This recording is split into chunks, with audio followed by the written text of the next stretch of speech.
ఏంటయ్యా టైం 10:10 అవుతోంది. బోర్డు మీద 10 గంటలను రాసుంది. మీ డాక్టర్ ఇంకా రాలేదు. అసలు మీ డాక్టర్ కి టైం సెన్స్, పంక్చువాలిటీ ఏమైనా ఉన్నాయా? ఇంతకీ మీరెవరండి? నేను డాక్టర్ అమ్మని. ఓహో, మీరు డాక్టరేనా? డాక్టర్ అంటే డాక్టర్ని కాదయ్యా, డాక్టర్ని చేసుకోబోయేదానని అర్థం. ఓహో, అవును, నువ్వెవరు? నేను ఇక్కడ టోకన్ ఇస్తూ ఉంటానులేండి. తప్పుకో. తప్పుకోవయ్యా. అవును, మీ డాక్టర్ కి ఎవరో అన్నయ్య ఉన్నాడంట కదా, ఎలాంటోడు? ఎలాంటోడంటే అదేనయ్యా, చాలా కోపిస్తని విన్నాను. ఎందుకని అడుగుతున్నారు? ఎందుకంటావేంటయ్యా? ఆ అన్నయ్య మాట వినగానే మీ డాక్టర్ గడగడా వణికిపోతాడు. అసలు డాక్టర్ చదివే తమ్ముణ్ణి అలా భయపెట్టచ్చా? తప్పు కదా? తప్పేనండి. కాని కాని నాకు మీ డాక్టర్ కి పెళ్ళవని ఆ అన్నయ్య సంగతి అప్పుడు చెప్తాను. ఏం చేస్తారండి? ఏం చేస్తానా, సంవత్సరం తిరగకుండానే కవల పిల్లల్ని కని వాళ్ళ అన్నయ్య చేతిలో పెడతాను.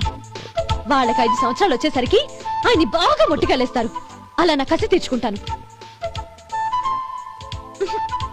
ఈ డాక్టర్ ఎప్పుడు వస్తాడో ఏంటో. అది సర్లే కాని నువ్వు పని చేయి. మీ డాక్టర్ రాగానే నేను వచ్చి వెళ్ళానని చెప్పు. నేను అంటే ఓ, నా పేరు చెప్పలేదు కదా, నందిని. ఏం చెప్తావు?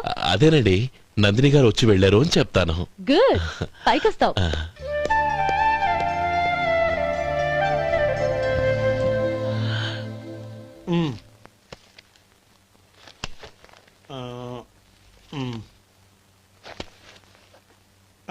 దీంతో మొత్తం 4,98,200 అయ్యాయి. పోతే నువ్వు ఇచ్చినంత ఇవ్వలేకపోయినా ఈ దైవకార్యానికి నా వంతు చందా 1800. దీంతో మొత్తం 5 లక్షలు పూర్తయ్యాయి. సరేరా, నేను ఈ డబ్బు తీసుకుని పట్నం వెళ్ళి బ్యాంక్ లో వేసి వస్తాను. అలాగే, నేను నీతో వద్దాం అనుకున్నాను రా, అనుకోకుండా సాయంత్రం ఇన్స్పెక్షన్ వచ్చింది. పర్వాలేదులే, వెళ్ళొస్తాను.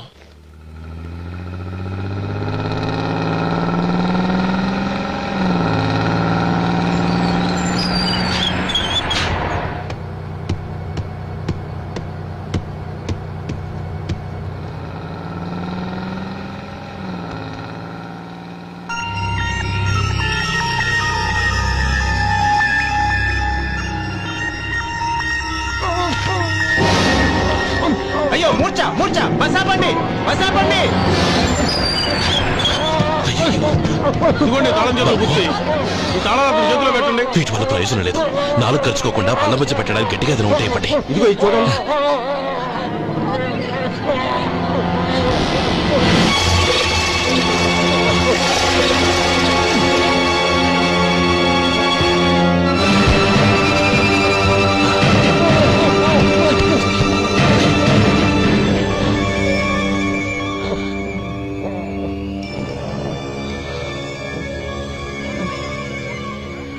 మీరు వెళ్ళి మీ సీట్లో కూర్చోండి, కొంచెం గాలాన్ని పట్టి.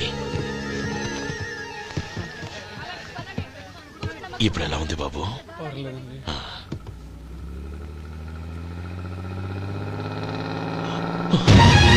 నా బ్యాగ్, నా బ్యాగ్ ఎవరైనా చూసారా?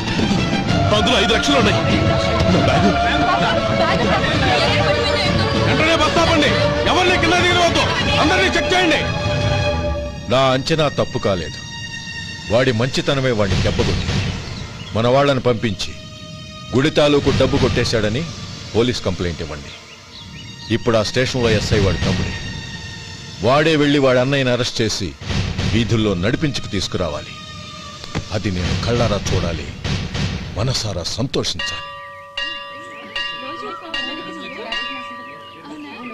అయ్యా గోపాలం గారు, గోపాలం గారు, మీరు దేవస్థానం సొమ్ము దొంగిలించారని ఎవరో పోలీస్ కంప్లైంట్ ఇచ్చారంట. మిమ్మల్ని అరెస్ట్ చేయడానికి మీ తమ్ముడు గారు వస్తున్నారు.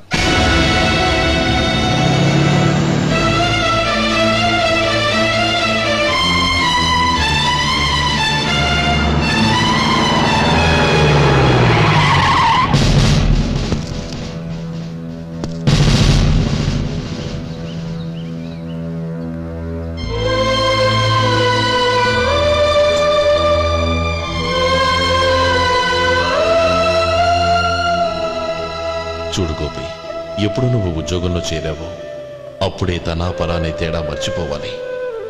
నేరం చేసిన వాడు నీ తమ్ముడైనా అన్నైనా సరే శిక్షించాల్సిన బాధ్యత నీది. అదే నువ్వు నీ ఉద్యోగానికి ఇచ్చే గౌరవం.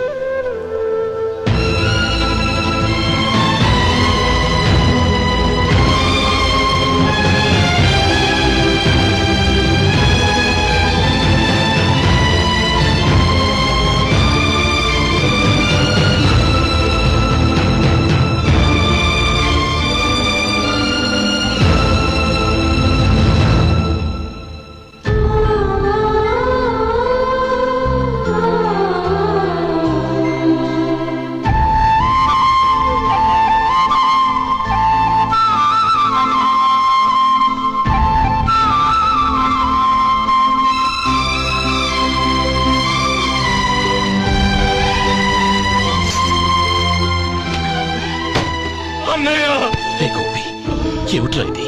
నన్ను క్షమించన్నయ్య. నేను కోరి ఉద్యోగుల చర్యలు మాట్లాడమే, కానీ ఇలాంటి పరిస్థితి ఎదురవుతుంది అనుకోలేదు. నా ఒంట్లో ప్రతి రక్త పట్టు నీ భిక్షానన్నయ్య.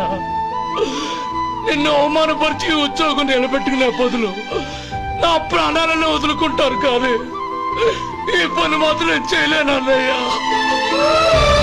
చేయలేనన్నయ్య.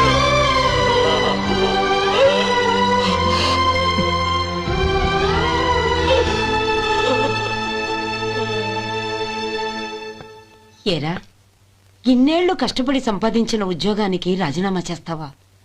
కనీసం నీ పెళ్ళాం ఏమనుకుంటుందోనని ఆలోచించావా? ఇందులో అనుకోవడానికి ఏముంది మామగారు? ఎండనక వాననక కష్టపడి ఓ తండ్రి కంటే ఎక్కువగా ఈయన్ని పెంచి పెద్ద చేశారు బావగారు. అలాంటి దేవుణ్ణి అరెస్ట్ చేసే ఆ ఉద్యోగం ఈయనకు అవసరం లేదు. బాగుంది. అన్నకు తగ్గ తమ్ముడు, తమ్ముడికి తగ్గ పెళ్ళాం. సరే, మీ ఇష్టం. నానమ్మ, అన్నయ్యడి. నమస్కారం అండి. ఓ, నువ్వా? రా, కూర్చో. పర్వాలేదండి. ఏంటి ఇలా వచ్చావు? ఆ రోజు నా కంపెనీని మూసేయమన్నారు.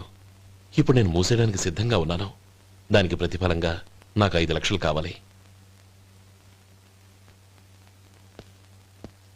అలాగే, నీకు కావలసిన 5 లక్షలు నేను ఇస్తాను. చాలా థ్యాంక్స్ అండి. కానీ మీరు మీ కంపెనీని మూసేయక్కర్లేదు. సార్, అవును మిస్టర్ మధు, మీ అన్నగారికి జరిగిన అన్యాయం గురించి తెలుసుకున్నాను. మీ కుటుంబం గురించి కూడా విన్నాను. సహజంగా అందరూ ఐకమత్యానికి ఉదాహరణ రామలక్ష్మణులు అంటారు. కానీ ఆ రామలక్ష్మణులు ఎలా ఉంటారనేది పుస్తకాల్లో చదవడం తప్ప ఎవ్వరూ చూడలేదు. మీ అన్నదమ్ములను చూస్తే ఆ రామలక్ష్మణులు ఇలాగే ఉండేవారేమో అనిపిస్తుంది. అలాంటి కుటుంబానికి ఇలాంటి ఇబ్బంది రావడం నిజంగా దురదృష్టం.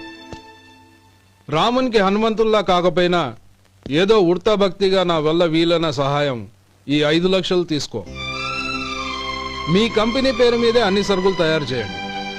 నేను వాటిని ప్రపంచమంతా మార్కెటింగ్ చేస్తాను. సార్, మీ రుణం ఉంచుకోను. తొందరలోనే తీర్చేస్తాను. స్నేహితుల మధ్య రుణాలేంటి మధు? We are friends.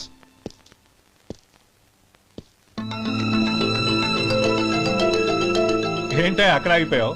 రా. నువ్వు మీ అన్నయ్యని అరెస్ట్ చేయడానికి అట్టెళ్ళావు, ఆయన లొంగిపోవడానికి ఇటు వచ్చారు. అవును, యూనిఫామ్ చేత్తో పట్టుకొచ్చావేంటి? సార్, నేను రే, ఈ మాత్రం దానికే బెదిరిపోయి ఉద్యోగం వదులుకుంటావా? నువ్వు ఇలాంటివి ఎన్నో సమర్థవంతంగా ఎదుర్కోవాలి. నిన్ను నేను ఎస్పీగా చూడాలి. అది కాదన్నయ్య. ఇంకేం మాట్లాడకు. ఇన్స్పెక్టర్ గారు, నన్ను లాకప్ లో పెట్టండి. ఆగండి సార్, ఆ డబ్బు ఎక్కడికి పోలేదు. నేనే తీసి జాగ్రత్త చేశాను. ఈ విషయం అన్నయ్యకి తెలియక బ్యాగులో డబ్బు కనబడకపోవడంతో అది పోయిందనుకున్నాడు. నేను పట్నం నుంచి వచ్చేసరికి జరిగిన గొడవంతా తెలిసిందే.